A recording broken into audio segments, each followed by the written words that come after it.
bienvenue dans ce débat sur le thème « La finance verte est-elle un oxymore ?»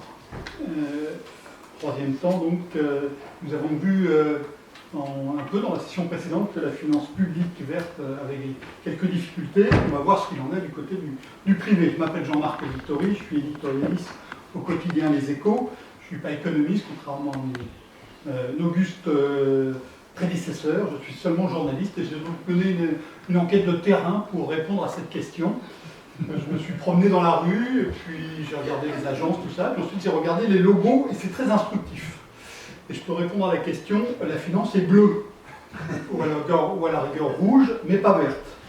Mais si vous regardez les logos, Banque de France, Banque Centrale Européenne, Réserve Fédérale, Deutsche Bank, qu'on surnomme parfois la banque bleue, Barclays, Banque Postale qui avant était jaune, maintenant elle est bleue, CIC, Crédit Mutuel, tout ça c'est bleu. Dans l'assurance, AXA, CNP, Allianz, Aviva, tout ça c'est bleu. Alors, il y a un peu de rouge, il y a un peu de rouge. La Société Générale, qui est réputée aussi pour avoir été un peu agressive sur les marchés, HSBC, Prudential, qui tire sur l'orange.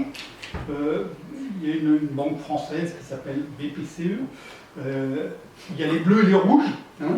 Les banques populaires, c'est les bleus, et les caisses d'épargne, c'est les rouges. Et entre eux, ils s'appellent encore comme ça de nombreuses années après la fusion. Et ce qui a... Et ils ont une filiale qui s'appelle Natixis et dont la couleur est le violet, c'est-à-dire le rouge et le bleu mélangés. Alors il y avait aussi les banques jaunes, le Crédit Lyonnais, mais il a disparu, et puis la Commerzbank, donc il y en a très peu. Et il y a deux banques, deux institutions financières qui sont en vert. Donc, la première, c'est le Crédit Agricole. Alors ça, c'est la banque verte parce que c'est la banque des agriculteurs, mais on sait bien que l'agriculture, ça n'est pas si vert, que ça émet beaucoup de gaz à effet de serre, et que c'est pas fini. Et le cas le plus intéressant, c'est BNP. Parce que BNP, à sa création dans les années 1960, elle était bleue, et elle est devenue verte dans les années 1980. Alors, quand vous regardez sur le logo de la BNP, ils expliquent que la banque est devenue verte, que le logo est devenu vert pour symboliser l'espoir et l'environnement.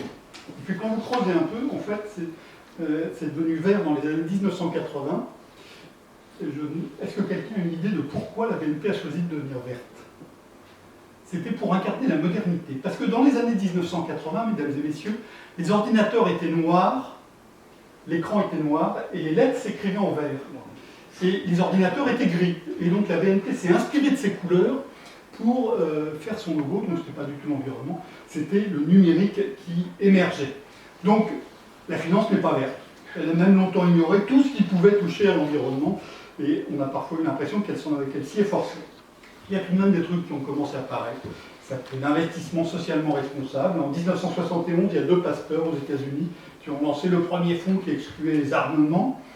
En 2001, à San Francisco, il y a eu la première obligation verte pour financer des panneaux photovoltaïques. Puis il y a eu d'autres étapes. En 2015, pour moi, le discours de Mark Carney, le gouverneur de la Banque d'Angleterre, qui dit aux assureurs, il y a un truc là, le climat, il faut que vous fassiez gaffe. C'est un point absolument clé, parce qu'à partir de ce moment-là, les financiers ne pouvaient pas dire qu'ils ne savaient pas.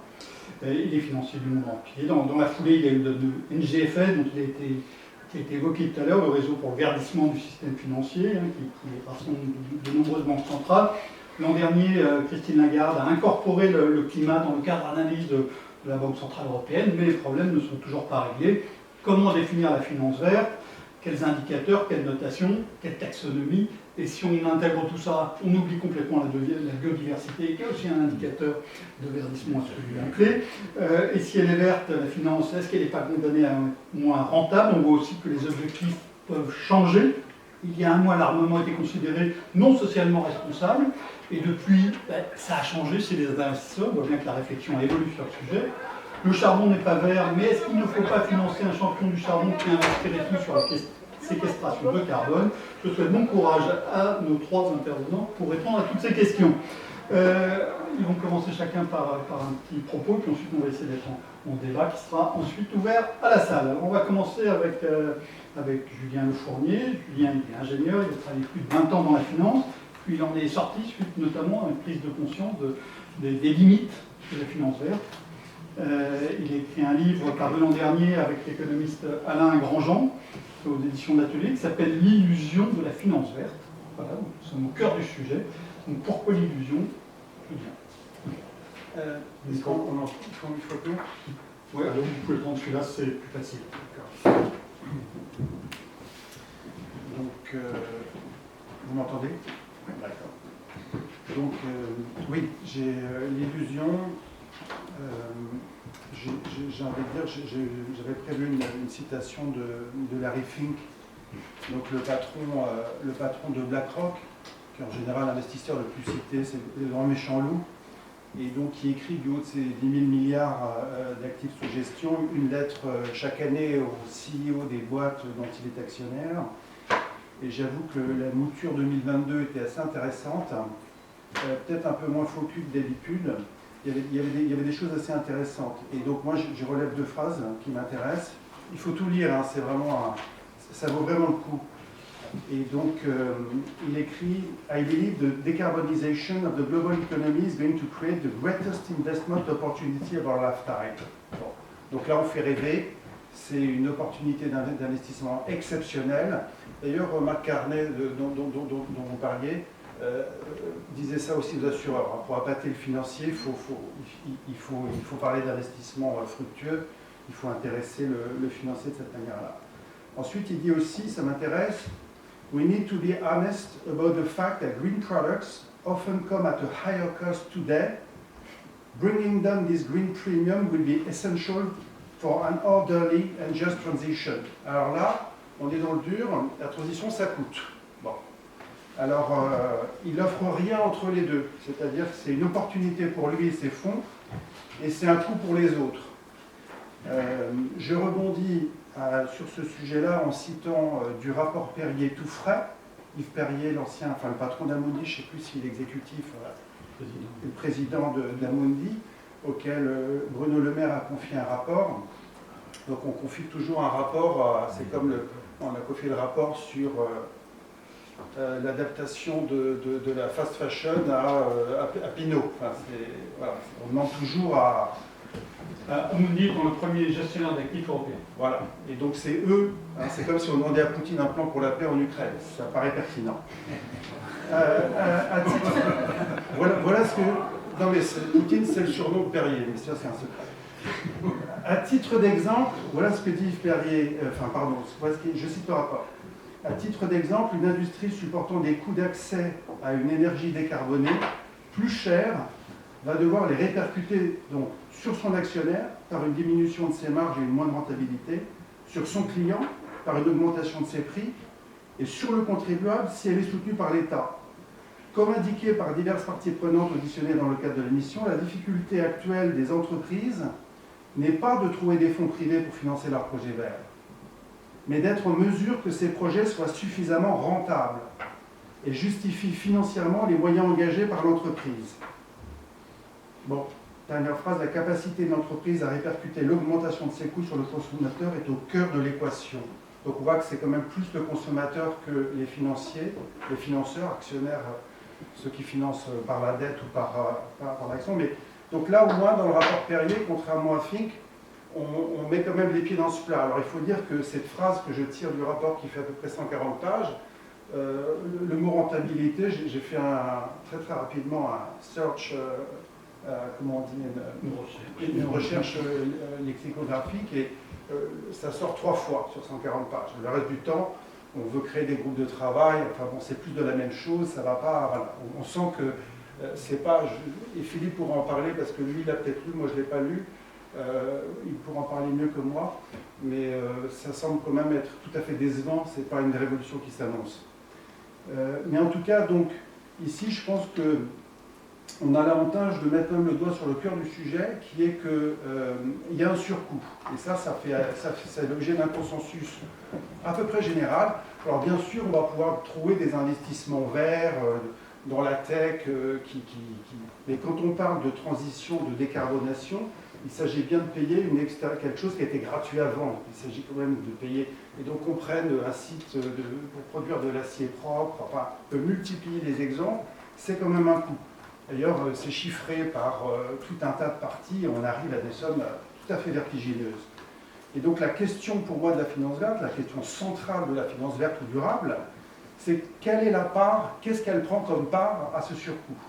Donc si c'est comme Fink, et qu'on dit finalement ça ne concerne pas les financiers, c'est le consommateur ou c'est les États avec une pluie d'argent public, comme on le voit, puisqu'il s'agit de rendre des actifs investissables et après les financiers sont là. C'est pour ça que j'utilise souvent pour cette pédagogie l'exemple de l'obligation verte dont on parlait rapidement, parce que l'obligation verte, c'est très facile de se rendre compte, puisqu'on contrôle complètement le risque, qui est un risque émetteur, qui est un risque crédit en fait, que bien, si je suis directeur financier d'une boîte, je vais payer exactement la même chose pour financer des éoliennes ou une centrale thermique à charbon, puisque c'est le coût de mon crédit. Alors, les marchés ne me font pas cadeau d'un point de base, suivant que je fais l'un ou l'autre des projets. Donc là, on peut avoir in vivo la démonstration que la finance prend... c'est la différence que je faisais entre jouer son rôle, elle joue son rôle, n'importe qui le financier le ferait.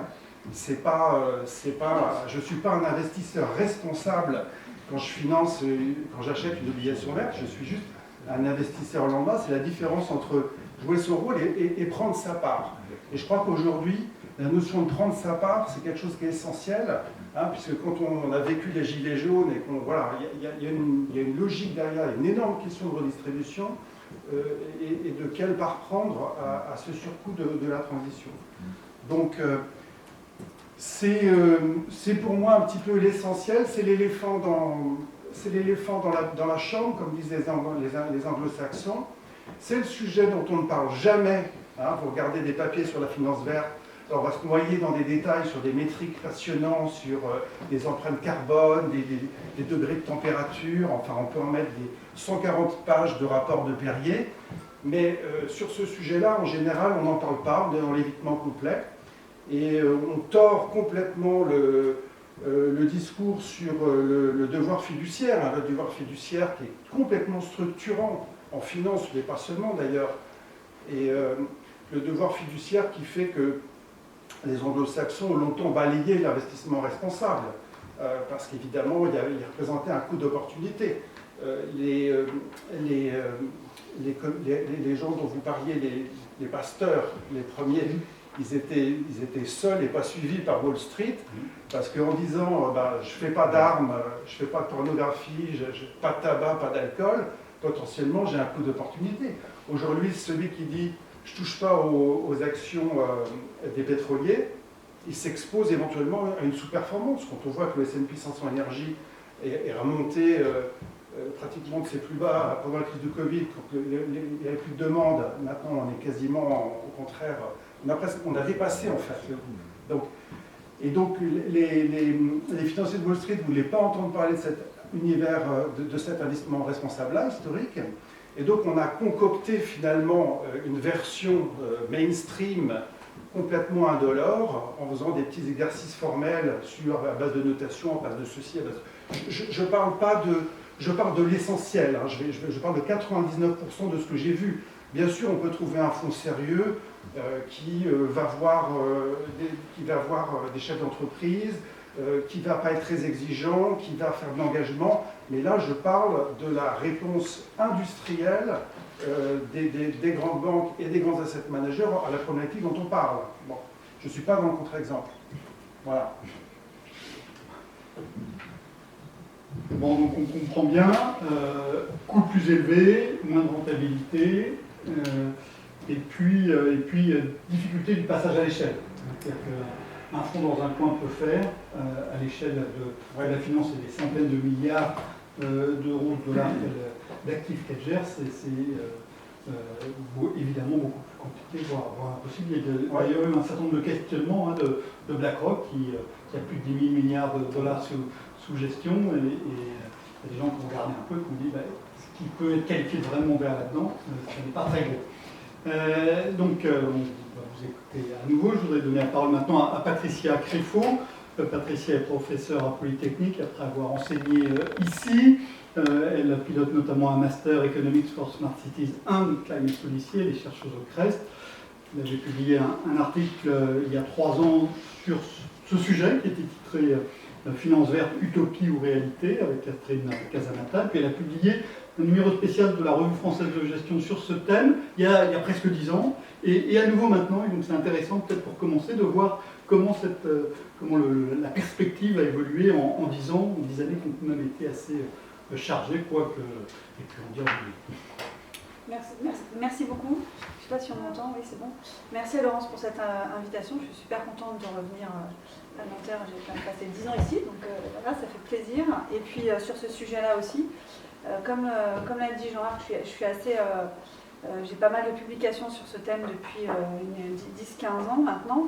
Et j'ai pu voir, en fait, ma casquette un peu académique m'a permis de voir l'évolution, en fait, dans le temps de l'émergence, le développement, un peu la profusion de la publication sur ce thème-là.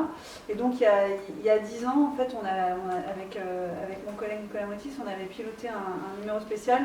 Le titre, c'était l'ISR à la recherche d'un nouvel élan. Donc, il y a 10 ans, c'était déjà un sujet. Est-ce que ça va devenir mainstream? Est-ce que c'est un domaine en pleine expansion ou pas? Donc, on était à l'époque de la crise des subprimes. Il y avait déjà cette préoccupation voilà, de combiner critères financiers et critères extra-financiers. 10 ans plus tard, on a atteint ce qu'on appelle le phénomène un peu mainstream. Aujourd'hui, la finance mainstream, tout le monde fait de l'ESG. 30% des actifs sous gestion intégreraient une prise en compte dont un critère environnement, social et gouvernance, et 10% une gestion vraiment très stricte.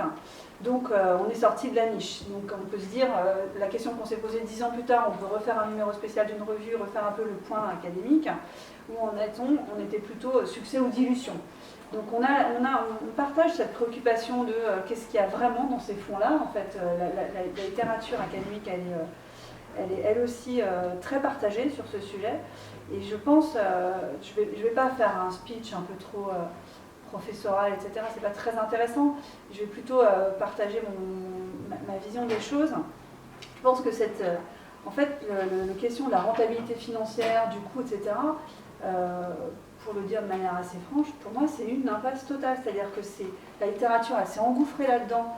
Donc il y a des centaines et des centaines de travaux académiques depuis le début, depuis l'émergence jusqu'à aujourd'hui sur est-ce que l'ISR est sur ou sous-performant, qui va supporter les coûts. Donc je partage l'interrogation sur, il ne faut pas raconter n'importe quoi et non n'importe quoi là-dedans. Mais dans les années 70, Milton Friedman posait déjà le débat, posait déjà la question en disant que ce n'est pas légitime de demander aux entreprises, aux investisseurs de prendre en compte ces critères-là en raison du coût que ça impose. Donc moi, c'est vraiment, moi j'ai une question, ça m'interroge vraiment d'un point de vue un peu conceptuel, c'est-à-dire que la vision de Friedman, en fait, elle est très souvent caricaturée. On conclut de cette interrogation-là que pour lui, pour Friedman, il ne faut pas faire de l'ISR. Ce n'est pas du tout ce qu'il raconte. Il pose le problème politique, en fait, derrière tout ça. C'est-à-dire qu'il s'interroge, il dit, voilà, faire de l'extra-financier, de l'ESG, de l'investissement socialement responsable, en fait, c'est corriger une défaillance de marché, c'est corriger une externalité. Or ça, c'est l'apanage des gouvernements. Donc, à partir du moment où c'est l'apanage d'un gouvernement qui a été élu et qui doit rendre des comptes, ça ne doit pas être du ressort des entreprises.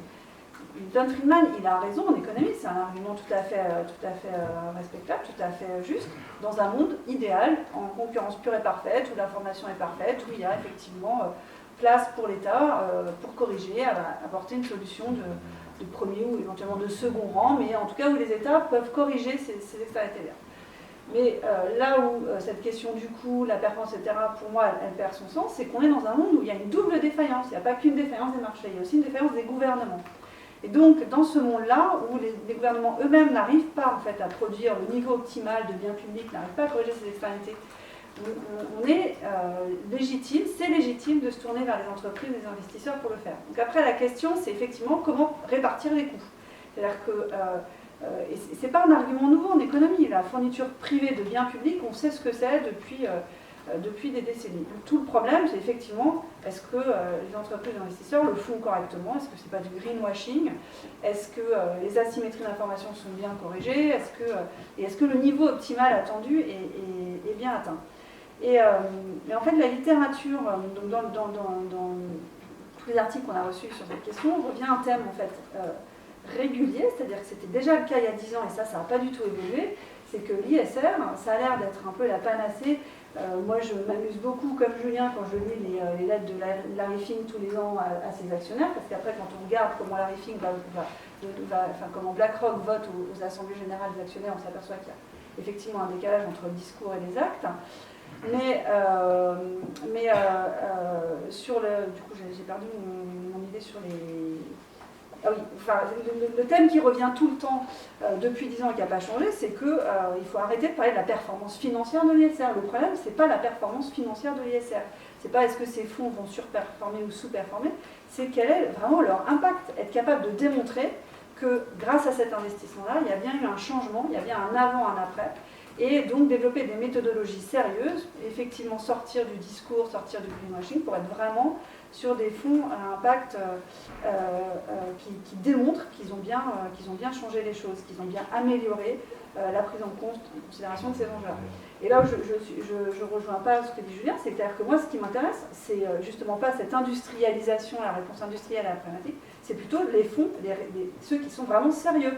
Parce que la réponse industrielle à la problématique, en fait, je suis assez d'accord avec le constat, il y a beaucoup de promesses non tenues, la manière dont on va mesurer les indicateurs, ça va être très flou, très vague. Pour arriver à faire 30% d'investissement sur le marché financier, effectivement, il ne faut pas être hyper exigeant. Mais c'est pas ça l'ISR, ça à la limite, c'est juste de l'habillage pour effectivement répondre de manière un peu massive. Et par contre, ce qui est vraiment l'investissement social entrepreneur, ce qui est vraiment la finance verte, c'est ceux qui répondent aux problèmes de manière concrète, avec un vrai impact, ils sont capables de le démontrer. Et là, je suis plus intéressée à ce qui se passe parce que là, les débats deviennent intéressants. Alors, je vais reprendre un peu ma casquette académique sur la méthodologie, comment on démontre son impact.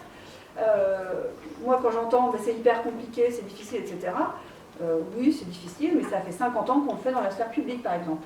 Dans l'investissement public, on a demandé depuis les années 60 de faire de l'évaluation d'impact environnemental, de l'évaluation d'impact social. Donc on a des méthodologies qui sont robustes, qui sont éprouvées. Donc il n'y a pas de raison que ça n'aille pas dans la sphère de l'investissement privé. Je veux dire, si les administrations savent le faire, je ne vois pas comment les investisseurs privés ne sauraient pas le faire. Sauf à être, peut-être un peu les bouger, quoi. Donc, voilà. Bon, je ne vais pas monopoliser la parole sur ces sujets, peut-être laisser la place pour le débat, mais je pense que vraiment le débat sur les coûts et la performance financière, en fait, pour moi, est un faux débat, et il empêche plutôt la réflexion qu'il ne la permet, quoi. Ah, mais ça, je voulais juste dire, avant que tu parles, juste pour répondre à ça. C'est pas du tout moi qui je suis 100% d'accord. Je pense que c'est même une absurdité, parce que le mot extra-financier, extra veut dire à l'extérieur de la finance. Donc faire rentrer, comme on le voit, donc moi c'est une critique que je fais, c'est pas du tout une recommandation, faire rentrer, comme je le vois sans arrêt, le rendement ou le risque, c'est l'un ou l'autre, ou les deux, c'est-à-dire on fait rentrer au forceps l'ISR, enfin l'extra-financier dans le financier, ça me paraît être une impasse absolue. Et ça conduit justement à l'ISR mainstream que je critique. Là, on est complètement en face. C'est pas moi qui le souhaite. C'est plutôt que je dis que c'est l'offre qu'on fait aux gens, aux épargnants aujourd'hui, c'est ça qu'on leur vend. Hein, parce qu'on ne veut pas verbaliser, on ne veut pas assumer un coût ou une sous-performance potentielle. C'est l'exemple, avec Philippe, j'avais donné cet exemple que j'utilise parfois de l'investissement solidaire, où là on est transparent, on dit je fais 90-10, 90 c'est le marché, et 10 c'est un investissement avec un bénéfice sociétal, social, et qui peut être, dont le rendement peut être nul. Hein, les gens comprennent ça. Donc ils sont rassurés parce qu'ils comprennent qu'ils ont quand même 90% de la personne du marché, donc en aucun cas on réforme le marché, mais c'est une proposition qui est attractive et les gens qui touchent les 10%, ils sont contents pour leur projet. Et donc là, voilà, mais quand on verbalise cette sous-performance potentielle, ça représente 0,02% des patrimoines des Français. On n'est plus dans l'offre. Tout bon. Merci. Le troisième intervenant maintenant, Philippe Zawati. Philippe est directeur général de Mirova, c'est ce qu'on appelle une des boutiques de Natixis, hein, c'est comme ça qu'on dit dans cette maison. Natixis, donc la violette. C'est de la gestion d'actifs, vous dites faire, on va voir, 100% d'investissement durable, vous êtes Bicorp, vous êtes entreprise à mission, vous avez près de 30 milliards d'euros sous gestion, et je vous ai vu, alors pour ceux d'entre vous qui j'ai regardé, vous n'avez pas vu, mais Philippe tambourinait pendant une bonne partie de l'intervention de Julien, donc on attend avec impatience qu'il nous dise comment la finance peut devenir vraiment. Non, je tambourinais pas, en fait, le truc, c'est que je suis complètement d'accord en fait avec Julien. Non, mais juste quand même pour commencer, pour rebondir un peu sur ce que vous avez dit sur la question de la performance. Je suis d'accord sur le fait que, vraiment, ça fait 10 ans que j'ai commencé à faire l'investissement responsable, qu'on me posait la question en permanence, et alors est-ce que vous êtes plus performant ou moins performant? Tout le journaliste, les clients, tout ça, c'est une question. Les journalistes en premier, hein. Et donc, cette question-là, lancinante, moi, à la fin, au bout d'un moment, je refusais d'y répondre. Je disais, posez-moi une autre question, celle-là, je ne réponds pas. Et en fait, le problème, donc c'est vrai que je pense que c'est une mauvaise question. Pour autant, le problème, c'est que si vous n'êtes pas performant, vous n'avez pas d'actifs, et si vous n'avez pas d'actifs, vous n'avez pas d'impact. Voilà. Et c'est ça le cercle vicieux dans lequel on se trouve. C'est que, et c'est donc là je rejoins en fait ce que dit Julien, c'est effectivement quand vous proposez un produit au marché et que vous dites et si vous dites au marché ben moi je vais être moins performant, vous n'aurez pas d'argent, vous n'avez pas d'argent. Donc si vous n'avez pas d'argent, vous pouvez toujours essayer de mesurer votre impact. Vous allez mesurer votre impact, il va être super, il va être sur un actif qui va être nul. Voilà. Donc on est dans ce cercle vicieux-là. Comment est-ce qu'on réussit à faire rentrer au chausse-pied cette question-là dans le marché tel qu'il est? Ou alors, on change le marché et on en fait quelque chose d'autre. Mais c'est ça la problématique qu'on a. Et donc moi, je me situe dans cette problématique-là. C'est pour ça que je suis d'accord avec beaucoup de choses qui ont été dites avant. Et en même temps, ça n'empêche pas de continuer à faire. Parce que, Julien parlait de Poutine tout à l'heure. Je ne sais pas, moi je suis à Kiev aujourd'hui, là, effectivement, et j'ai des marchés financiers en face de moi, et je me dis qu'est-ce que je peux faire, et là il y a quelqu'un qui me dit, bah voilà, t'as un fusil là qui est là, prends-le. Je ne sais pas m'en servir, je commence à apprendre à m'en servir, je sais que je ne vais pas gagner la guerre avec, mais je pars au combat. Qu'est-ce que vous voulez faire d'autre aujourd'hui? Je ne crois pas à la transformation radicale du marché, en tout cas, ou en tout cas de cause, je pense que certains s'y emploient, tant mieux. Mais je pense que ceux qui sont dans le marché financier aussi ont une petite arme pour essayer de faire basculer les choses. Alors, est-ce qu'on est à 1% aujourd'hui, à 0,1, à 0,2, à 2%? J'en sais rien. Il y a toujours cette théorie consistant à dire qu'à partir d'un certain niveau, à partir de 10%, on peut réussir à faire basculer les choses. Je pense qu'il y a certaines choses qui ont basculé. Je crois quand même qu'effectivement, il y a des comportements, il y a des investisseurs qui font des choses intéressantes, il y a de l'investissement à impact qui se fait, il y a des grands investisseurs qui commencent à s'intéresser au sujet, il y a aussi des épargnants qui commencent à comprendre la question du sens de l'épargne. C'est pas faute enfin, je veux dire, ça fait juste 10 ans qu'on essaye, avec Patricia et d'autres, etc., à essayer de faire passer ce message aux épargnants, leur dire vous avez une arme, vous êtes des consommateurs, vous devez être aussi des épargnants acteurs, et donc demander un certain nombre de choses quand vous allez placer votre argent à la banque, dans vos contrats d'assurance, etc. Ça aussi, c'est le rôle du financier durable. C'est pas seulement enfin, moi, je considère que mon rôle, c'est pas seulement de faire des choix d'investir et de mettre du pétrole ou pas de pétrole dans mon portefeuille. C'est de faire aussi cette advocacy, d'être vocal, d'aller passer mon temps à venir dans des conférences comme ça, partout, de dire aux gens oui, l'épargne peut avoir un rôle, d'essayer de faire évoluer les réglementations comme on a essayé de le faire en France, à travers l'article 173 depuis maintenant quasiment 10 ans, à travers ce qui s'est fait aussi au niveau de l'Union européenne, au niveau du plan de finances durables. Voilà où on en est aujourd'hui. Après, le reste du marché, c'est un vaste greenwashing absolument généralisé, avec des comportements très souvent absolument cyniques. Donc celui de Larry Fink est un exemple, mais c'est pas le seul. J'ai eu une espèce de petite prise de bec là, cette semaine sur la question du label ISR, je ne sais pas si... parce que j'ai répondu à un des collègues, en l'occurrence la GFI, en disant le label ISR est en mort clinique.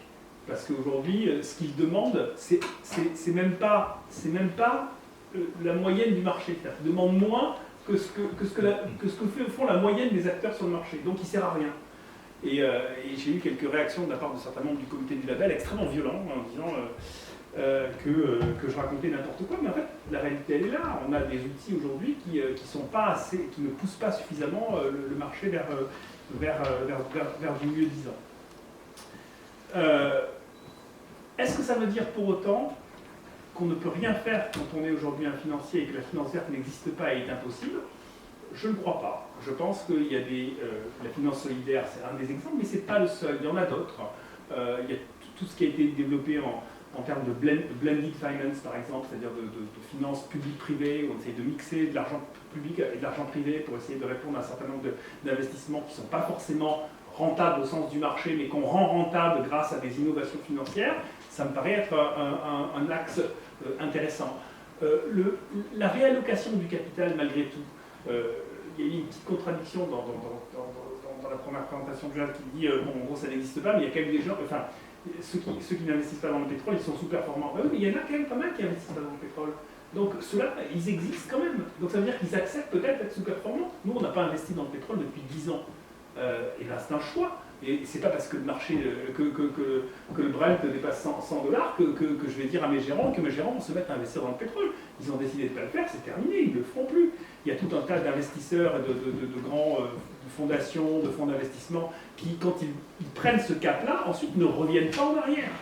Donc, je crois qu'il y a quand même un certain nombre de choses qui sont possibles à condition d'avoir une véritable intention. Et le vrai problème, en fait, pour moi, il est là.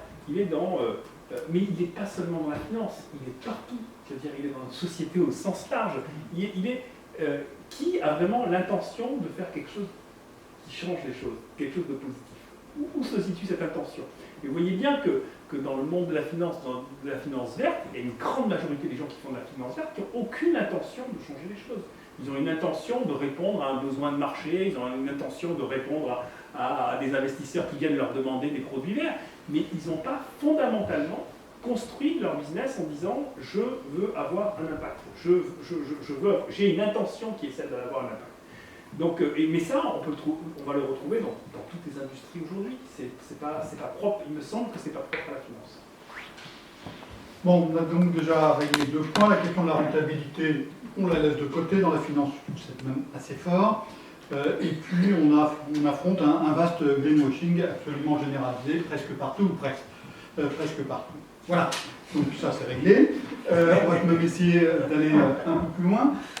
Julien, est-ce que vous admettez qu'il y a des basculements dans les comportements des épargnants, la finance à impact? Est-ce que ça change des choses? Est-ce que ça aide à faire que l'économie, par la finance, devienne plus verte ou pas? Ou c'est trop peu important pour qu'on s'y arrête? Non, moi je pense que c'est beaucoup trop anecdotique. Parce que, je veux dire, anecdotique, c'est exactement ça. C'est-à-dire que ça existe, mais c'est anecdotique. Donc je ne dis pas que ça n'existe pas. Et là, si je prends les mots de Patricia sur la finance à impact, pour moi, ça veut dire quelque chose.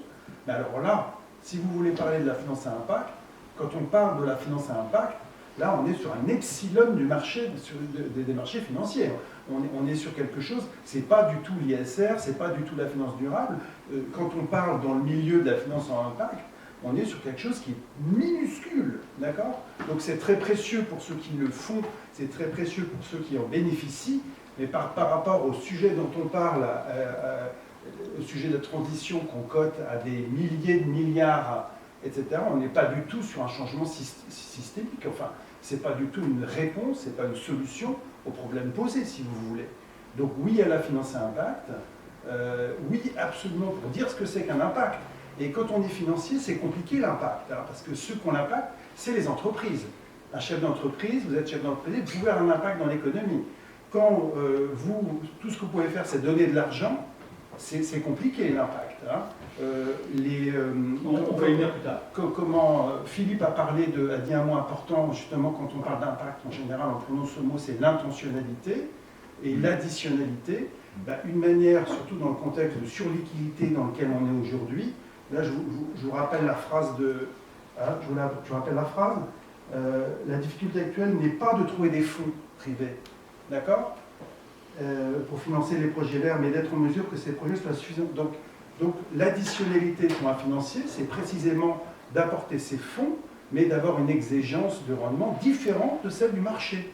Hein. Alors ça, c'est rarissime. Ça, c'est justement... Mais ça, là, on a un impact. Là, on est dans l'additionnalité quand on est financier. Hein. Parce que si vous êtes entrepreneur, vous avez besoin d'argent, et si je fais ce que tout le marché fait, je n'ai pas d'additionnalité, c'est juste, ça s'appelle le marché. Hein. C'est bien la problématique de l'obligation verte. Je paye l'obligation verte au coût du crédit. Par contre, si j'ai une exigence de rentabilité inférieure, et là on est dans l'impact, et là, du coup, on est sur quelque chose qui est tout petit. Donc, un mot sur l'obligation verte, parce que, juste pour essayer de faire comprendre qu'on est dans un sujet quand même systémique. C'est-à-dire que les impacts ne sont pas forcément exactement là où on croit qu'ils sont souvent. L'obligation verte, par exemple, typiquement, il n'y a pas d'additionnalité financière à l'obligation verte aujourd'hui. Très peu. Puisque, en fait, on C'est-à-dire finance... elle ne fait pas financer davantage. Non, je ne sais pas, il n'y a pas de... Il faut définir l'additionnalité. Parce que Alors, l'outil obligation verte, d'une certaine façon, financièrement, il ne sert pas à grand-chose, puisque on vient financer une entreprise pour qu'elle fasse un projet vert, mais le risque de crédit est exactement le même que si c'était une obligation normale. Prenez Engie. Engie fait un projet d'éolienne, un projet d'énergie renouvelable. Engie émet une obligation verte pour financer son projet d'énergie renouvelable et va emprunter à 2% sur le marché, son obligation verte. Mais si elle avait décidé de lancer une obligation classique, elle aurait aussi emprunté à 2%, exactement de la même façon que son obligation verte. Et donc, ça ne change rien à sa capacité de financement, puisqu'elle aurait très bien pu accéder au marché de la même façon que si elle n'avait pas fait une obligation verte. Donc du coup, à quoi ça sert de faire une obligation verte? On va dire, pas à grand chose, si ce n'est à faire travailler les banques qui émettent des obligations vertes. Moi, je crois pas. Je pense quand même qu'il y a eu que tout dépend encore une fois de l'intention. Quand vous êtes dans une entreprise aujourd'hui qui dit je veux changer, je veux transformer mon business model de l'intérieur, un des très gros blocages des entreprises pour transformer leur business de l'intérieur, c'est d'embarquer leur direction financière. Parce que généralement, la transformation va venir de la direction de développement durable ou d'une direction opérationnelle. Très souvent, la direction financière va être un élément de blocage, de frein à cette transformation. À partir du moment où on dit on va lancer une obligation verte, vous embarquez complètement la direction financière, ça a fait changer de comportement un certain nombre de directeurs financiers de façon assez extraordinaire. J'en ai quelques exemples en tête de modifications personnelles, psychiques personnelles. Il y a des directeurs financiers qui ont basculé dans leur compréhension de ce qu'était le développement durable, de ce qu'était la question du climat, simplement parce qu'effectivement leur entreprise s'est lancée dans ces obligations vertes et ils ont été obligés de comprendre l'impact du coût du carbone sur l'ensemble du business model de leur entreprise. Pour moi, c'est ça, je dirais quelquefois les impacts qui ne sont pas forcément super faciles à mesurer, mais qui sont extrêmement importants parce que c'est un système. Quoi, ouais. Patricia, anecdotique ou pas? Alors, micro. Ouais. Je vais remettre les pieds en place sur la question de la performance financière, en fait, parce qu'une fois que j'adhère totalement à cet argument, c'est pas la bonne manière de prendre le problème. Néanmoins, la question, moi je suis économiste, hein, donc quand moi j'ai commencé à travailler sur ces questions, je me suis dit, mais j'ai essayé de comprendre pourquoi tout le monde s'engouffrait là-dedans, essayer de démontrer la performance, etc., des fonds socialement responsables. Et voilà, en tant que chercheur, j'avais pas envie de rajouter la énième étude qui irait éventuellement trouver un lien positif, négatif, neutre ou pas. Enfin voilà, ça m'intéressait pas tellement. J'avais envie d'avoir quelque chose, contribuer au débat, on va dire, de manière un peu plus de fond.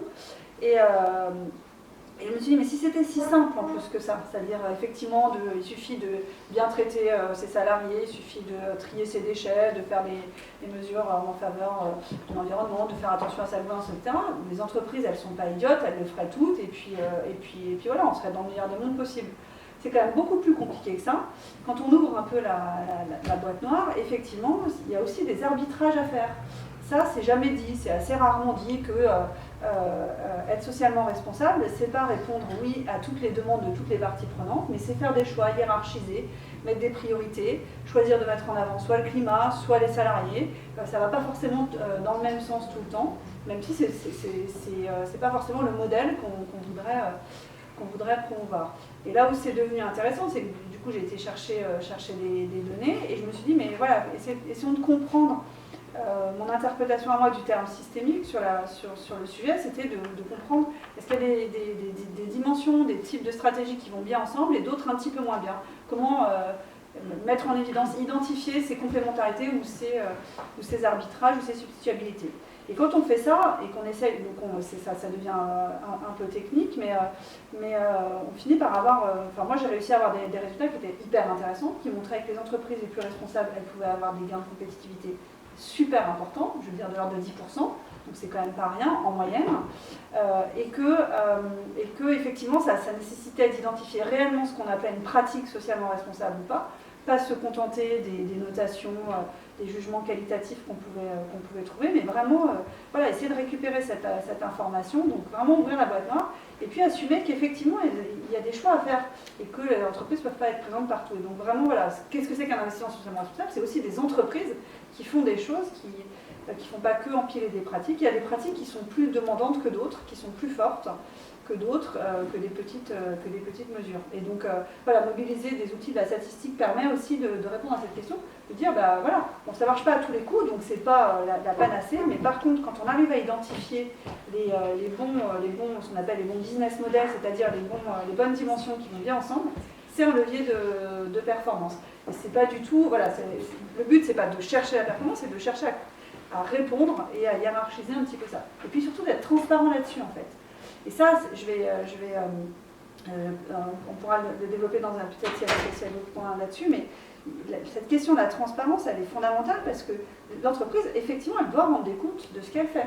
C'est pas toujours facile, on s'expose. Moi j'ai bien aimé l'introduction sur la couleur, on envoie un signal quoi, quand on fait ça aussi. Et effectivement, dans ces prospectus, raconter qu'effectivement on s'intéresse d'abord à telle partie prenante, aux salariés ou au climat, etc. Bah, ça veut dire qu'on a fait une hiérarchie, on a fait une priorité. Mais c'est ça qu'on attend de l'entreprise, et que ça soit public, quoi.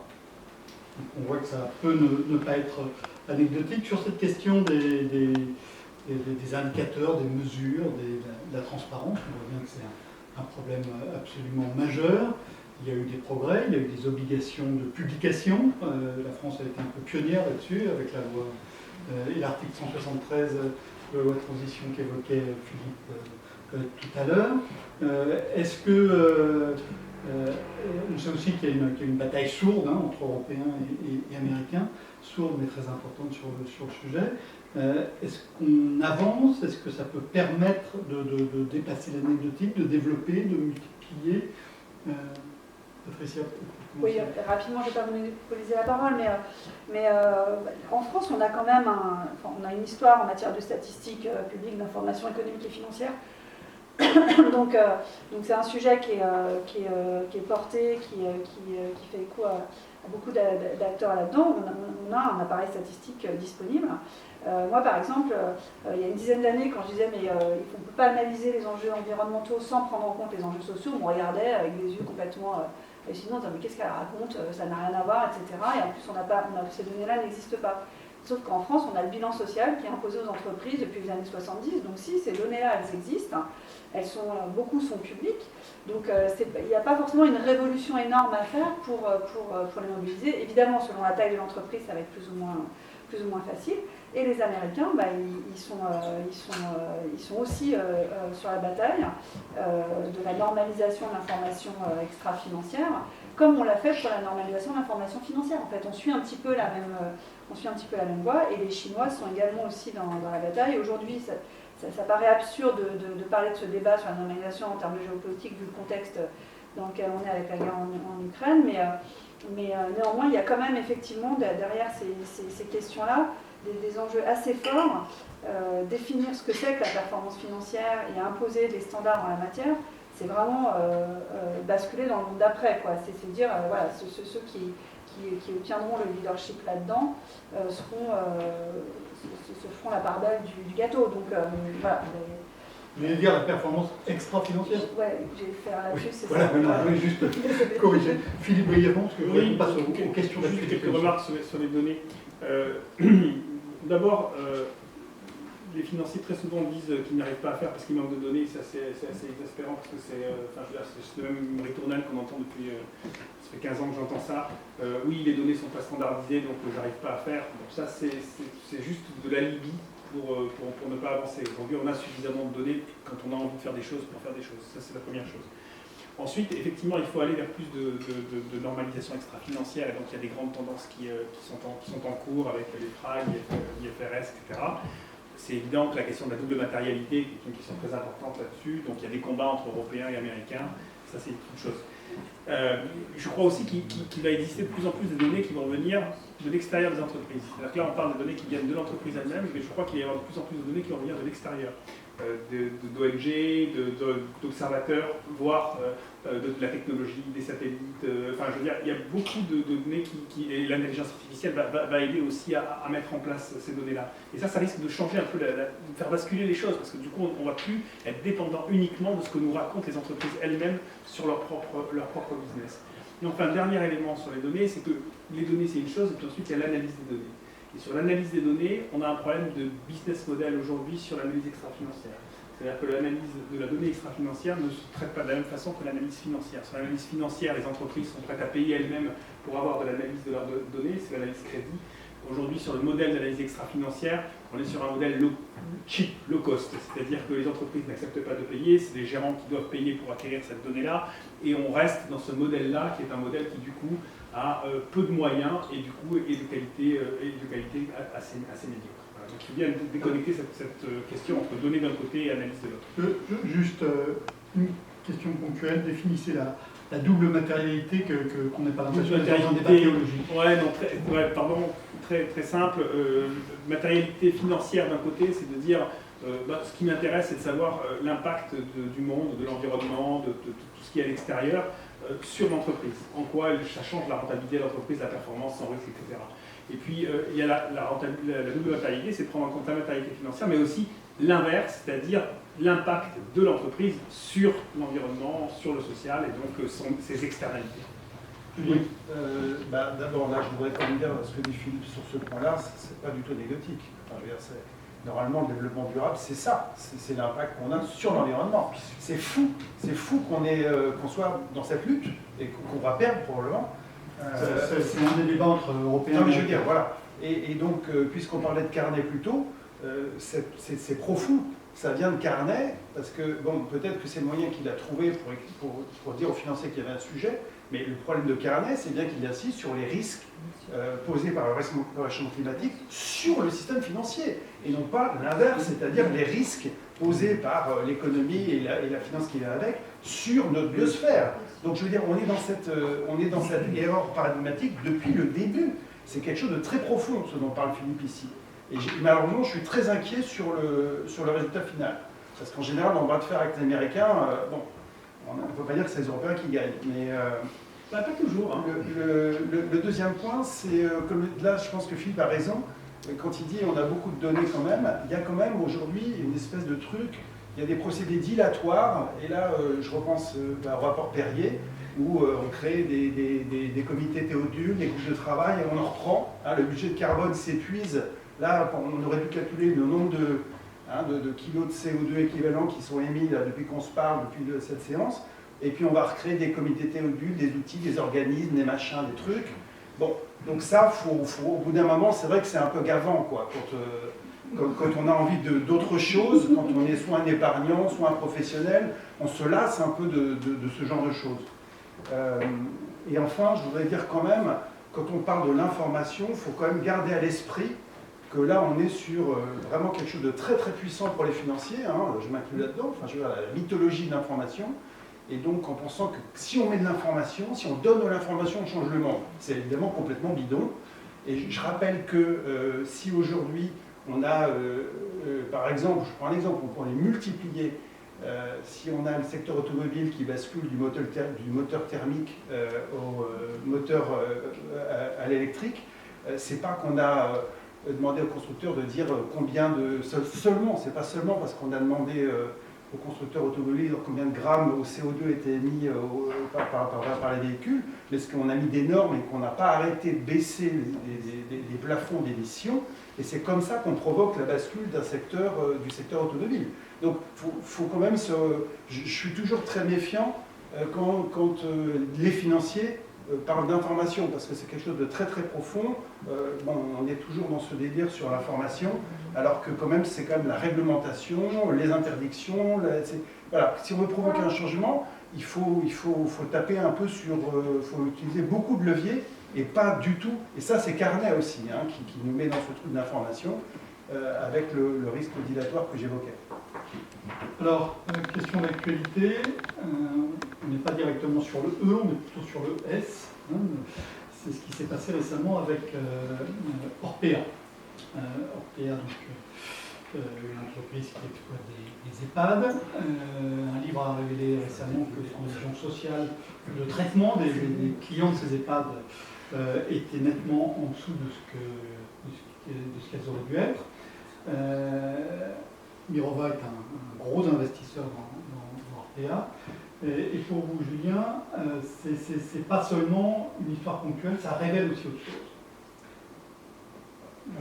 Oui, ça révèle pas mal de choses. Je pense que peut-être ce que ça révèle, peut-être le point le plus important, parce que c'est vrai que c'est la tendance, quand il y a un accident, j'allais dire, industriel de ce niveau, c'est, enfin, comme on fait en mathématiques, on dit que c'est, quand on trouve un contre-exemple qui contredit un théorème, on dit que c'est un monstre et on le sort. Mais non, je pense que c'est plutôt la pointe de l'iceberg plutôt qu'un monstre mathématique. Et le problème numéro un que ça pose, c'est celui sans doute on reboucle avec le sujet de la rentabilité dont on parlait, c'est-à-dire que on a une logique classique, hein, de rentabilité et de recherche permanente de gain de productivité, mais quand on a un secteur comme le service à la personne où le produit, malheureusement, on ne peut pas découpler, la production de la quantité de travail associée à la production, parce que le produit, c'est justement le temps, c'est le temps passé par les personnes auprès des aînés, etc. Et donc, on arrive à la situation complètement absurde où Orpea, le géant Orpea, eh bien, on run sur le taux d'encadrement, voilà, on serre les coûts aussi sur le prix des repas, etc. Et donc là, on est sur le sujet qui était le nôtre au départ, c'est-à-dire l'exigence de rentabilité qui provoque ce genre de... Et donc, c'est vrai que ça pose question.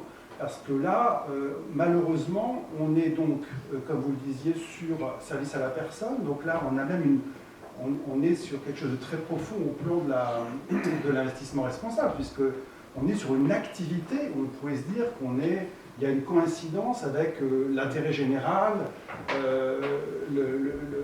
le rôle du financier dans la cité. Hein, c'est plus difficile de faire de la responsabilité environnementale quand on est chez Total. Hein, mais quand on est chez Orpea, a priori, on est pile dedans. Eh bien, on se rend compte que même quand on est sur le bon sujet, sur la bonne activité, il y a un problème posé par cette exigence. Philippe. Oui, je pense qu'il faut apporter quelques nuances. La question, c'est de savoir quel est le modèle qu'on veut, en fait. Une fois de plus, c'est-à-dire que est-ce que le secteur privé doit être absent du secteur de la dépendance, de façon plus générale, du secteur de la santé? Parce que si on tire le fil de ça, de dire il y a de la recherche de profit, la recherche de profit, elle est problématique dans tous les secteurs qui sont liés à la santé, les hôpitaux, pourquoi pas la médecine publique, la médecine de ville, enfin, tous des sujets qui sont liés directement à la santé. Bon, aujourd'hui, si on regarde la problématique des EHPAD, la situation est pas bien meilleure dans le secteur public. Elle est même un peu meilleure. Probablement même pire. Sur les réclamations, elles sont même supérieures dans le secteur public que dans le secteur privé. Sur le taux d'encadrement, on a dit que c'était un peu meilleur. Sur le taux d'encadrement, c'est légèrement meilleur. Sur la réclamation et maltraitance, il semblerait que ce soit du même niveau, voire pire. Donc, en fait, on n'est pas dans des changements. On n'a pas quelque chose de vraiment radicalement différent entre le secteur public et le secteur privé. L'histoire, c'est que en fait, le secteur public n'a pas réussi à fonctionner bien. Manifestement, pas des masses. Est-ce que ça répond à la problématique de l'explosion de la dépendance et du vieillissement de nos sociétés? Est-ce qu'on a répondu à ça en tant que société, en tant que nation? Je ne trouve pas des masses non plus.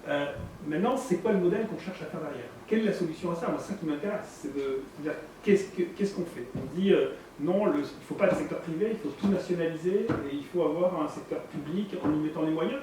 Je veux dire, si globalement la population est d'accord avec ça, et qu'on dit on est d'accord pour augmenter de 3 ou 4 points les impôts, pour financer un système de dépendance publique qui fonctionne super bien avec un taux d'encadrement élevé, moi j'achète tout de suite, je signe et j'arrête d'investir dans les EHPAD. Hein. J'ai aucun problème avec ça. Enfin, au contraire, je trouve ça particulièrement bien.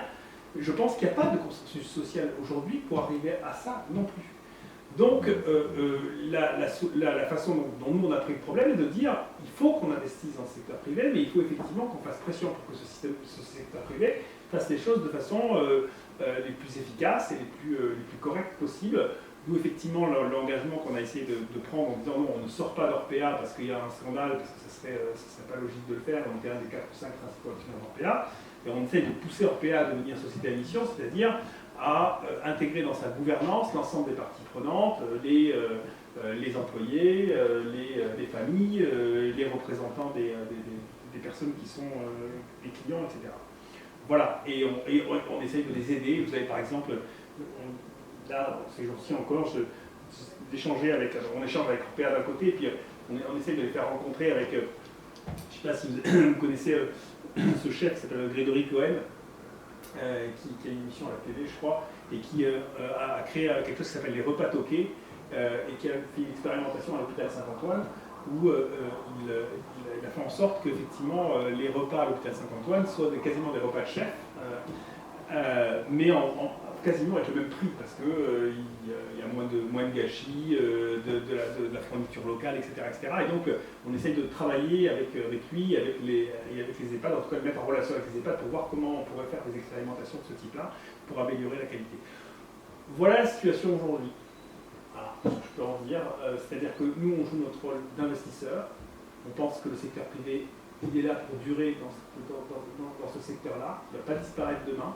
Et que donc, si effectivement il n'y a pas des investisseurs qui sont dits responsables et qui poussent pour aller dans un mieux-disant, alors on ne va pas réussir à résoudre le problème. Mais il faut en même temps qu'il y ait beaucoup plus de contrôle et que le secteur public joue aussi son rôle. Donc là, il y a même eu un problème d'indicateur. Alors, un problème d'indicateur, oui, parce qu'en fait, c'est ce que je disais tout à l'heure sur les données, mais les indicateurs... Alors, il y a deux choses qu'il faut bien faire attention à deux choses. Moi, la critique consistant à dire les investisseurs n'ont rien vu, ils ne connaissaient pas le sujet, est, je pense, une mauvaise critique. Elle est juste fausse. C'est-à-dire que les investisseurs ne sont pas débiles, ils connaissent très bien, quand on est investisseur dans Orpea depuis 10 ans, on connaît parfaitement les questions et les problèmes qui se posent. Donc les problèmes de maltraitance, les problèmes de coûts, les problèmes de business model, les problèmes d'alimentation, etc. Donc les problèmes sont connus.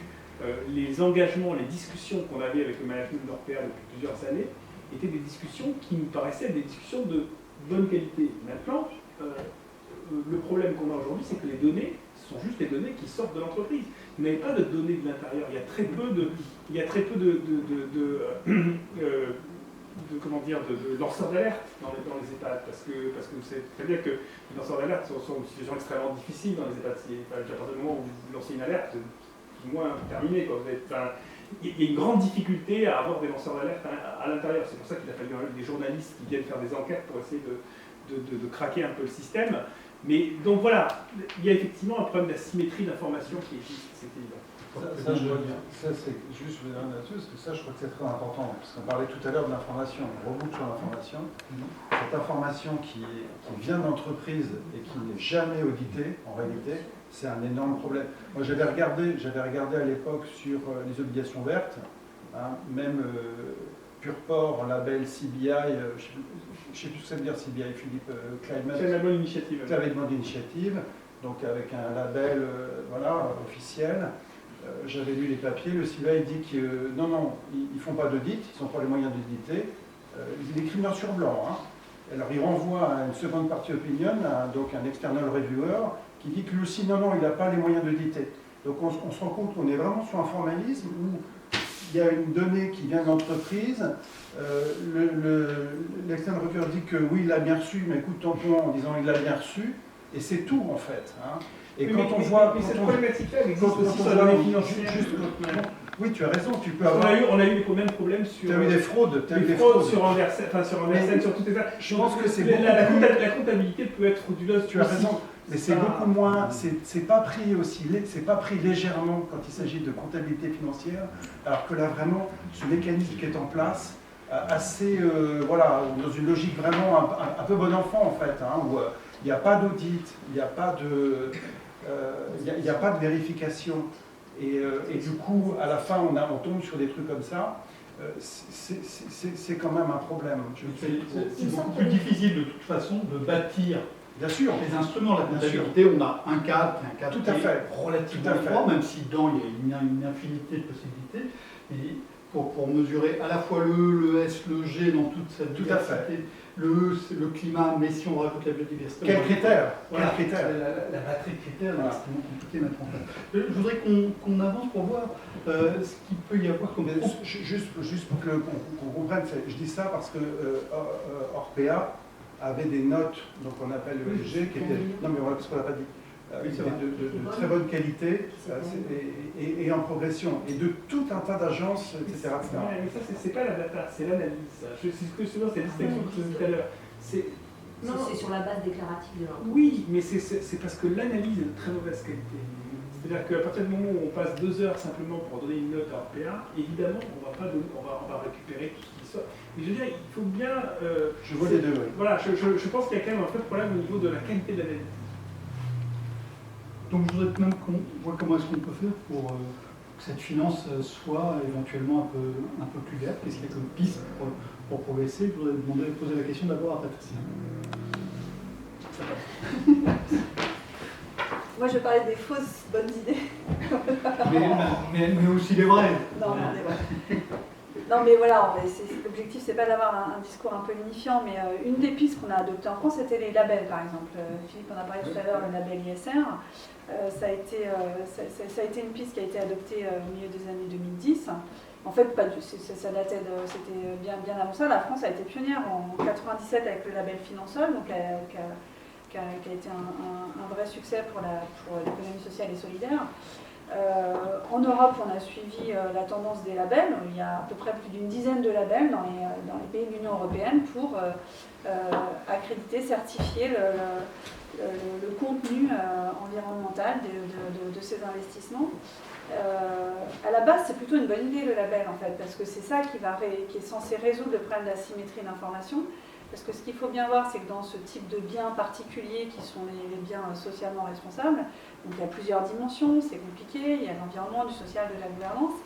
Et à la différence des autres biens classiques en économie, même une fois qu'on a investi, même une fois qu'on a consommé le bien, entre guillemets, si on parle d'acheter un vêtement par exemple, on ne peut jamais être sûr, on ne pourra jamais être sûr de la qualité, du rapport qualité-prix du bien. Alors que les autres biens en économie, il suffit de faire un peu un effort, soit d'éducation, soit d'achat et de consommation, et on pourra vérifier les choses. En matière ESG, on ne peut pas. Même si on a envie, on ne pourra pas aller vérifier dans une usine en Asie du Sud-Est qu'il n'y a pas des enfants qui ont participé au processus de production, soit parce que c'est trop coûteux de se déplacer, soit parce que l'entreprise ne nous laissera pas accès, soit parce qu'effectivement on n'arrive pas à vérifier ces informations, à auditer ces informations. Donc le label, il est censé garantir ça, et il est censé résoudre ce problème d'asymétrie d'information. Mais en fait, comme ce n'est pas un problème nouveau en économie, le problème des labels, c'est que il reste quand même, l'asymétrie d'information n'est jamais totalement résolue. C'est vrai en matière ESG, mais c'est vrai aussi, donc l'exemple d'Orpea le montre, hein, voilà, malheureusement, mais c'est vrai aussi dans d'autres domaines. Par exemple, un autre exemple classique, c'est l'efficacité énergétique. On vous fait rénover, des travaux de rénovation, etc. Vous pouvez jamais être sûr à 100% qu'on vous a bien mis la bonne laine de verre ou je sais pas quoi, celle qui a bien justifié le prix que vous avez payé, etc. Il reste ça. Donc, la multiplication des labels n'est pas forcément une bonne chose. On peut avoir tendance à créer aussi plus de confusion que vraiment assainir l'information, la rendre meilleure, sauf si on a des labels très exigeants. Des labels qui ne sont pas exigeants ne servent strictement à rien en fait. Il faut vraiment des labels exigeants, sinon c'est peine perdue en fait. Alors je répète ma question, comment est-ce qu'on avance au-delà des labels où on voit que c'est encore très compliqué? C'est le moment maintenant. C'est ça. Comment on avance? Je sais pas, j'avoue que il pour moi, la solution, c'est la réglementation, c'est remettre de l'État en fait dedans. On a un problème si je reprends sur l'exemple d'Orpea, mais il est assez d'actualité emblématique, on a un mix entre de l'investissement public et de l'investissement privé. Si l'État se désengage, c'est vrai pour n'importe quel service public en fait. On ne le voit pas que dans l'économie du vieillissement, on le voit dans tous les domaines de service public. Le seul moyen de répondre à ça, c'est que l'État reprenne son rôle en fait, qu'il n'abandonne surtout pas ce domaine-là. Ça explique d'ailleurs moi un choix tout à fait personnel que j'ai fait il y a quelques temps quand on m'a sollicité pour être dans le collège de supervision de la CPR dans la commission climat et finances durables. J'y crois vraiment en fait, c'est-à-dire si j'ai accepté, c'est parce que je pense qu'il y a un moyen pour effectivement discipliner un petit peu les comportements. Alors pour l'instant le problème auquel on est confronté sur les banques et les assurances, puisque c'est ça qui est le mandat de la CPR, c'est qu'on n'a pas de pouvoir de sanction. Donc on est présent, on est encore sur le domaine de l'information, on demande de l'information, c'est déjà un premier pas, mais c'est loin d'être suffisant. Donc pour moi la solution c'est remettre l'État là-dedans. Julien, comment est-ce qu'on avance? Vous avez évoqué tout à l'heure l'outil de la réglementation pour l'automobile. Est-ce que c'est la réglementation? Est-ce que c'est la fiscalité? Est-ce que c'est les deux? Est-ce que c'est... Oui, les deux, je crois que... Alors la réglementation, oui, je pense que c'est important de dire ce qui appartient au marché et ce qui appartient pas au marché. Donc Philippe a raison, c'est pas son avis, mais on peut tout à fait penser que, par exemple, cette fameuse loi sur la dépendance qui vient jamais, enfin, on peut très bien considérer que c'est un risque et que c'est pas quelque chose qui doit être privatisé du tout. Moi, personnellement, je suis contre. Il y a des pays qui sont... C'est pas des ultra-gauchistes, je crois qu'au Danemark, c'est 100% public. Bon, c'est pas un pays communiste. Donc moi je pense qu'il y a des choses qui doivent sortir du marché. Et l'éducation pour moi et la santé, c'est pas des domaines que je vois donc verser au marché comme ça, avec tous les biais que ça implique. Bon, donc ça c'est des choix structurants en effet. Après pour ce qui reste du marché, je pense qu'effectivement la réglementation, oui, je crois que la fiscalité n'est pas du tout employée, et ça c'est quelque chose de quand même, on dit qu'en France, le pays des niches fiscales, donc on sait très bien utiliser quand on veut favoriser l'investissement à droite ou à gauche, et curieusement, alors évidemment on reboucle sur le sujet de la taxonomie, parce que si on ne sait pas ce qu'est vert, on ne sait pas évidemment le privé, donc là on a un énorme problème, puisqu'on a vu ce qui est advenu de la taxonomie. Ça, Philippe est un spécialiste, il a participé aux discussions, et donc ça, malheureusement, c'est quelque chose de très épineux, parce que, et du coup, on est privé de ce levier qui, à mon avis, est très important, parce que c'est un moyen de déformer. On voit bien que de l'intérieur, la finance, c'est à la fois la beauté, la finance, c'est la liberté, de spéculer dans le bon sens du terme, d'acheter, de vendre, d'avoir ses idées, ses opinions.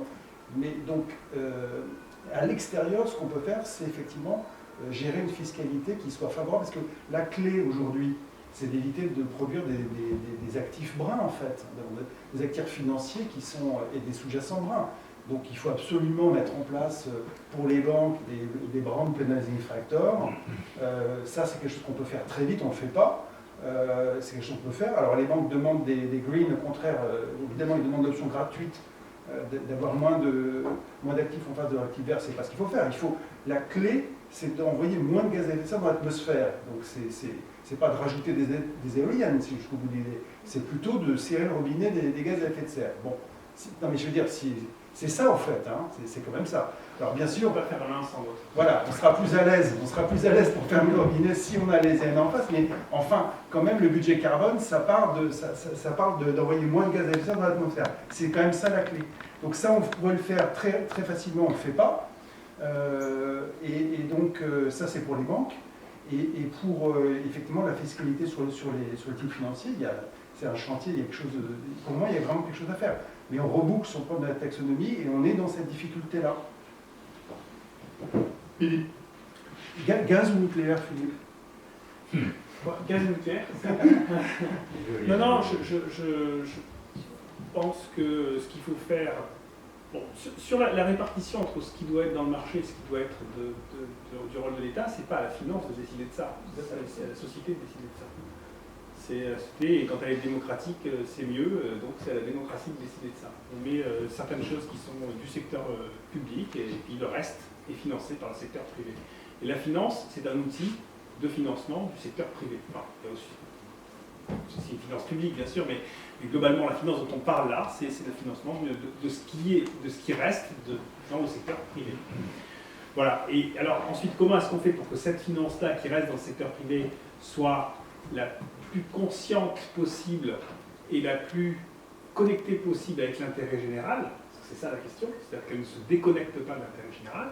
Eh bien, il y a effectivement de la régulation, de l'incitation, et puis un rôle d'écosystème de l'ensemble des acteurs, y compris des clients de cette finance, c'est-à-dire des épargnants, des entreprises. Et donc, c'est là où je pense qu'il y a effectivement un sujet un peu écosystémique qui fait que, globalement, on peut réussir à faire bouger les choses parce que c'est pas juste... Enfin, c'est un écosystème. Il y a des rouages, et donc voilà ce qu'il faut essayer de faire. Il faut mettre en place des incitations permettant à un cercle vertueux de se mettre en place.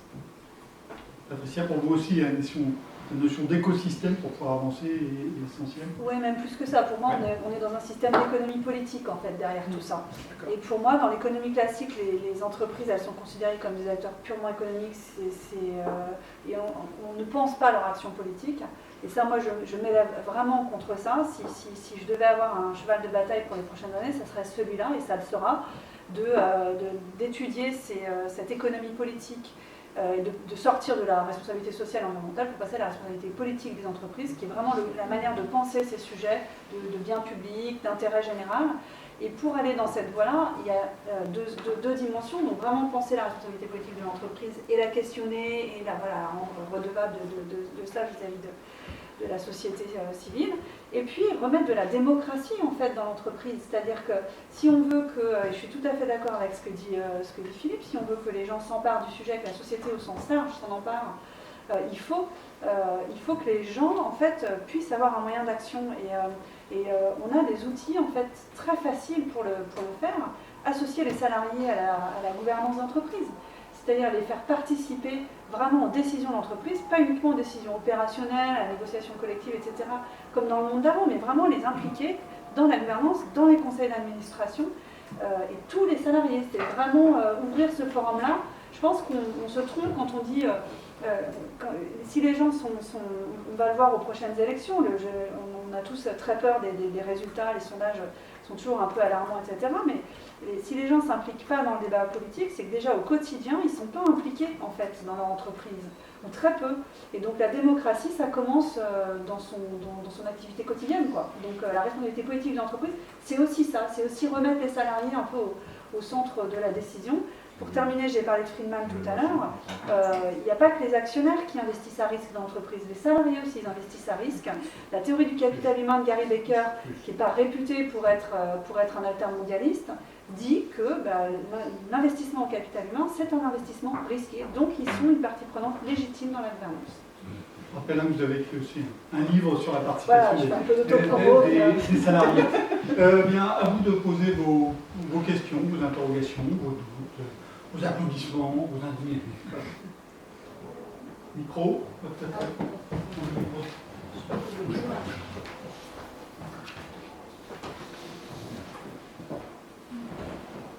Moi j'ai une question un peu pratique. Quelle place vous donnez aux controverses en fait dans l'investissement? Parce qu'il me semble qu'Orpea quand même, il y avait eu quelques controverses, alors certes pas en langue anglo-saxonne, enfin pas en anglais en fait. Et j'ai l'impression que les gestionnaires actifs prennent surtout en compte les controverses qui paraissent dans la presse anglo-saxonne. Bon. On va prendre une ou deux autres questions si on a. Oui, merci. Moi j'ai d'abord une remarque. Vous avez dit tout à l'heure, au début de votre intervention, que les administrations publiques faisaient des évaluations d'impact environnemental et climatique. J'ai dit dans la conférence précédente, dans la session précédente, que justement le problème c'est qu'elles ne le faisaient pas. Elles sont censées le faire. Elles sont censées le faire, mais elles ne le font pas. Et donc c'est un vrai gros problème. Et alors, il y a un working paper, un papier de travail de la Banque Centrale Européenne qui vient de sortir. Et j'aimerais savoir et la conclusion, c'est de dire ce que les banques bien avisées devraient faire, c'est de financer les entreprises qui ont des programmes ambitieux de décarbonation et réduire leur crédit à celles qui ont déjà fait ce travail. En bloc donné. J'ai lu 3 fois la phrase pour être sûr de bien la comprendre. Et j'aimerais savoir si compte tenu de l'horizon temporel qui se rapproche, parce qu'on n'est plus dans des situations où la probabilité de la catastrophe, disons, reste la même au fur et à mesure qu'on avance dans le temps. On se rapproche de la catastrophe. Que disait Julien. Est-ce qu'on peut espérer, non pas de la finance verte qu'elle se verdisse par bon sentiment, mais qu'elle se verdisse par peur du fait qu'elle va s'écrouler. Est-ce qu'il y a une troisième question? On va la prendre. Non. On vous apporte un micro. Hop là. Ok, bon, en fait, j'ai juste une question remarque. Un sur, si on se remet du point de vue des entreprises, sur l'univers du non-coté, parce que finalement, si je ne suis pas coté, la Refink, j'en ai rien à cirer, et elle me dit, je n'en ai rien à cirer. Voilà.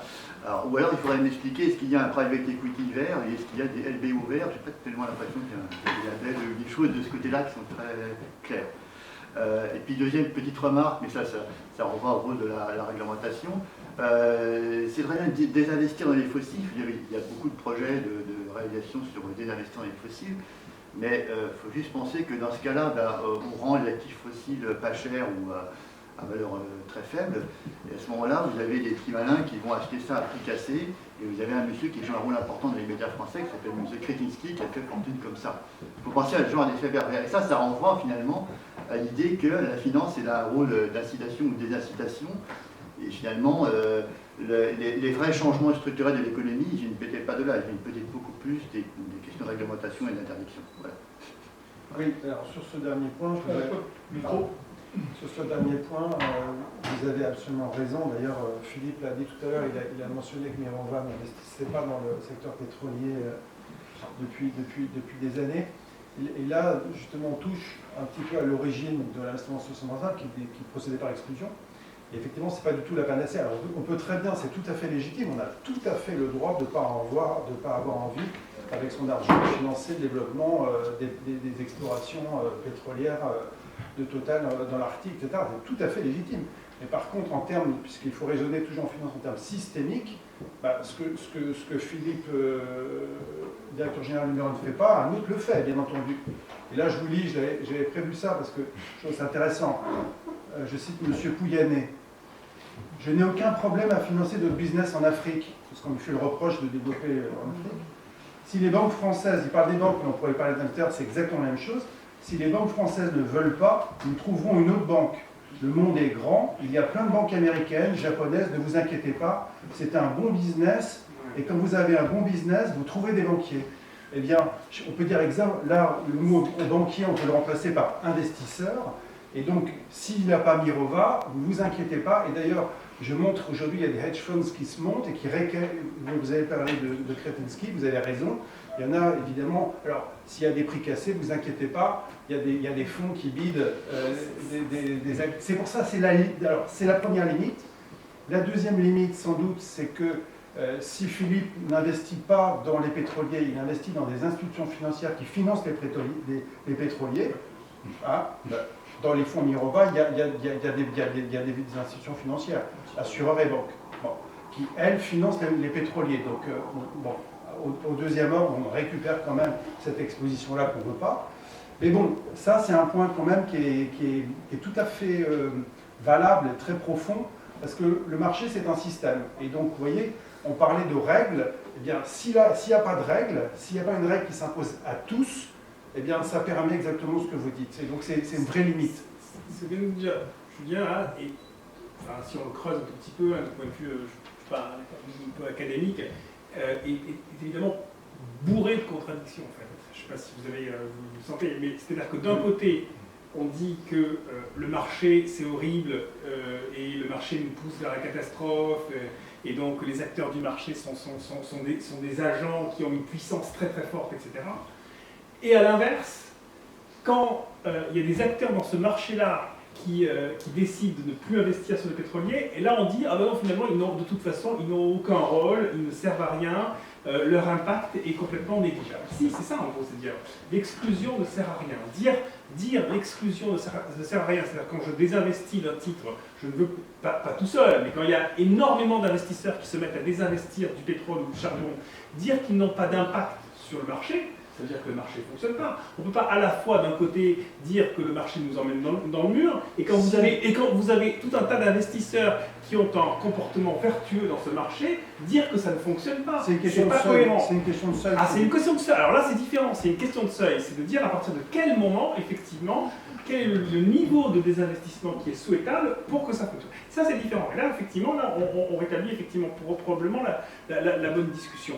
Or, il est clair que sur certains sujets, ce seuil n'est pas atteint, mais sur certains sujets, il commence à l'être. Quand vous avez l'impact qui a eu lieu sur le charbon, bien sûr, qui a eu, comment il s'appelle, le patron du monde, là, qui a ramassé tous les types de charbon, mais il n'investit plus. C'est du système c'est de la bad bank, comme on appelle ça. C'est-à-dire que la capacité d'investissement dans ce secteur-là est devenue complètement nulle. Parce qu'effectivement, il y a des gens qui ont récupéré, qui sont des vautours et qui récupèrent les actifs tels qu'ils existent aujourd'hui. Bien sûr que ça aurait été beaucoup mieux de la part des grands investisseurs, et là je suis d'accord, ça aurait été beaucoup plus pertinent de la part d'une boîte. Vous prenez une boîte comme Engie, par exemple, qui avait du charbon. Hein. Et donc, ils ont une usine qui produit avec du charbon, et ils disent ah, mes investisseurs m'emmerdent parce que j'ai du charbon, et donc il faut que je m'en débarrasse, parce que sinon je suis. C'est exactement d'ailleurs ce que le fonds activiste Bluebell est en train de demander à Glencore. Ils disent vous voyez bien, vous êtes sous-coté aujourd'hui en bourse parce que vous avez du charbon. Vendez votre charbon, et vous allez voir, le reste de votre activité va augmenter en bourse. Et donc, ces boîtes-là sont poussées à se débarrasser de leur charbon. Évidemment, ça aurait été beaucoup plus pertinent de la part d'Engie de dire voilà, plutôt que de vendre à quelqu'un qui va continuer à utiliser cette usine pendant 15 ans, je vais moi l'utiliser, je vais annoncer au marché que je la garde, mais je vais continuer à l'utiliser pendant 5 ans ou 6 ans. Mais je vous garantis qu'à la fin de ces 5 ans ou 6 ans, je vais la fermer. Ça aurait été un raisonnement beaucoup plus vertueux, mais extrêmement difficile aujourd'hui à vendre, effectivement, au marché qui va pas trop acheter cette idée-là. Voilà, je ne sais plus, là, je suis un tout petit peu perdu dans mon raisonnement. Simplement pour dire qu'aujourd'hui, moi je crois que la capacité de décision des investisseurs de dire j'achète ou j'achète pas dans un marché, c'est important. Voilà, vous avez ce pouvoir-là, il y a un pouvoir de voter, il y a un pouvoir d'engager avec les entreprises quand vous êtes actionnaire et de dire voilà je vote pas, j'engage avec les entreprises. Il y a aussi un pouvoir de dire j'achète et je vends, c'est une capacité du marché et au-delà d'un certain seuil, ça a de l'impact sur un marché. Il y a d'ailleurs des études académiques qui commencent à montrer qu'effectivement quand il y a un certain niveau d'investisseurs responsables qui rentrent dans un marché, et ben ça a la capacité à faire bouger ce marché. Pardon, il y avait deux autres questions ponctuelles, je vous ai même que alors, je réponds. Les éléments de réponse, controverse, surtout presse anglo-saxonne. Super rapidement sur les controverses. Oui, les agences extra-financières étant majoritaires anglo-saxonnes, elles regardent beaucoup plus les controverses anglo-saxonnes. Orpea est un exemple assez intéressant. Je suis allé à Londres il y a 10 jours, juste après l'affaire Orpea, et j'ai rencontré tout un tas de journalistes. Et c'est moi qui leur ai expliqué ce que c'était qu'Orpea, ils n'avaient jamais entendu parler. Je dis des journalistes, mais c'est la même chose évidemment pour l'ensemble du système. C'est vrai que c'est peu médiatisé. Et qu'après l'analyse des controverses, c'est compliqué parce que l'intéressant dans une controverse, c'est aussi la réaction de l'entreprise à la controverse. C'est ça qu'on regarde, c'est pas la controverse en elle-même. Est-ce qu'il y a du private equity vert? Bien sûr. Pourquoi pas? Mais au contraire, même en théorie de tout ce qu'on vient de dire là, c'est beaucoup plus facile de faire du private equity vert que de faire de la gestion listée verte. Parce qu'au moins dans le private equity, quand vous prenez 30 ou 40% de la boîte, vous avez des sièges au conseil d'administration, vous êtes en capacité d'agir de façon beaucoup plus forte sur l'entreprise. Et puis ce qui est intéressant avec le private equity, nous on vient de lancer notre fonds de private equity à impact, il y a un sujet intéressant en private equity, c'est que dans la gestion listée, vous investissez, même quand vous êtes un gros fonds, vous allez avoir 0,25%, 1%. C'est vous qui choisissez l'entreprise, mais l'entreprise ne vous choisit pas. Elle ne sait pas que vous allez rentrer dans son capital, vous débarquez, vous achetez 1% de son capital. Dans le private equity, c'est une relation objective, c'est-à-dire que vous choisissez l'entreprise dans laquelle vous allez investir, mais l'entreprise qui fait sa levée de fonds choisit aussi ses investisseurs. Et certaines entreprises, leurs investisseurs, pas seulement en fonction du prix qu'ils vont leur payer, évidemment en grande partie pour ça, mais pas seulement, mais aussi pour avoir à côté d'eux des gens qui leur ressemblent, qui ont le même mindset, qui donc peuvent les aider à évoluer, et c'est ça qu'on développe dans le private equity impact. Donc moi j'y crois beaucoup. Patricia, sur le papier de la BCE, le working paper, c'était évoqué sur les entreprises. Est-ce qu'il faut financer les entreprises qui vont décarboner, et est-ce que la peur que je vois... Oui, la question, est-ce qu'on peut se verdir par est-ce qu'on peut se verdir par la peur? Bon, moi je vais avoir une réponse un peu... Je vais avoir une réponse un peu scolaire, mais en économie on appelle ça la version perte, c'est-à-dire qu'on réagit plus à une mauvaise nouvelle qu'à une bonne nouvelle. Et d'ailleurs, ça me permet de répondre aux deux questions aussi sur le private equity. Il y a 8 ans, j'ai fait une étude précisément sur le private equity, parce que ce qui m'intéressait, ce n'était pas uniquement de regarder ce qui se passait dans les entreprises cotées en bourse, mais vraiment dans celles qui ne l'étaient pas. Et on avait fait une étude expérimentale, donc c'était super intéressant, c'est-à-dire qu'on n'est pas allé chercher des bases de données d'agences, etc. D'abord, il n'en existait pas, et puis c'était pas ça qui nous intéressait, c'était vraiment de faire prendre des décisions à des gens dont c'est le métier tous les jours de faire des deals en private equity, et de voir si, quand on leur apporte avec des vrais cas, des informations environnementales, sociales, de gouvernance, bonnes ou mauvaises, est-ce qu'ils changent leur décision d'investissement, leur valorisation, est-ce qu'ils désinvestissent, etc. Et il y a 8 ans, c'était, enfin voilà, mon résultat a montré que oui, et puis de manière assez significative, avec des différences d'ailleurs très fortes entre les piliers environnement, sociaux et gouvernance. L'environnement, c'était un peu par en pour, donc on voyait déjà, donc c'est vraiment dans le private equity qu'il peut se passer des choses, je suis tout à fait d'accord avec ce qu'a dit Philippe, mais il y a encore des progrès à faire sur ces enjeux-là. Alors se verdir par la peur, c'est un peu le ressort psychologique, en behavioral economics, on le sait, hein, on va plus réagir à la peur qu'à la perspective un peu positive, quoi. Donc est-ce que c'est ça qui va marcher, est-ce que c'est ça qui va déclencher le changement, la transition, etc. Ça, j'ai pas la réponse. Mais en tout cas, je sais que c'est quelque chose qu'on observe, c'est une régularité, on va dire. C'est une question de crédibilité de la politique publique. Et Daniel Kretinsky, d'une certaine manière, il joue sur la peur de réputation des autres. Quand il achète les mines de charbon, c'est parce que Engie ne veut plus porter le risque de réputation de ces mines. Les vend et lui dit, il achète en disant, je parie que ça durera, il fait deux paris, il dit premièrement, je parie que ça va durer plus longtemps que ce qu'Engie croit, et deuxièmement, que le risque de réputation est moindre, et moi je m'en fiche. Et donc il joue sur la peur. Julien. Oui, donc je voulais dire, parce que Philippe disait qu'il y avait des contradictions, mais il a raison sur les limites du désinvestissement, je trouve. Et d'ailleurs, quand on dit que les Allemands arrêtent le charbon, ils ne vendent pas leur centrale thermique à charbon à d'autres, ils les ferment. Sinon, on n'arrête pas le charbon. Donc ça, je pense que c'est quand même une clé qu'il faut comprendre sur la problématique de désinvestissement. Je ne dis pas que c'est inutile, je dis qu'historiquement c'était autre chose, on gagnait sa place au paradis, c'est un autre enjeu pour ceux qui sont concernés par ça. Mais par contre concrètement, si on veut arrêter les gaz à effet de serre, c'est pas forcément politiquement c'est intéressant, il y a une énorme communauté de seuil. Sur le capital risque, moi je suis absolument d'accord, mais alors du coup le capital risque à impact, là aussi on est sur un epsilon par rapport aux énormes fonds de capital risque, hein, faut quand même, on est toujours dans le même rapport de force, donc ça, bien sûr ça existe. Et là j'ai envie de dire, c'est un terrain fantastique, parce que là, effectivement, là pour le coup, l'engagement, la relation bijective dont parlait Philippe, elle a toute son importance. Voilà. Bon, donc nous avons la réponse à la question, la finance verte est-elle... Juste un dernier mot. Sur la peur, alors là, je ne suis pas du tout d'accord.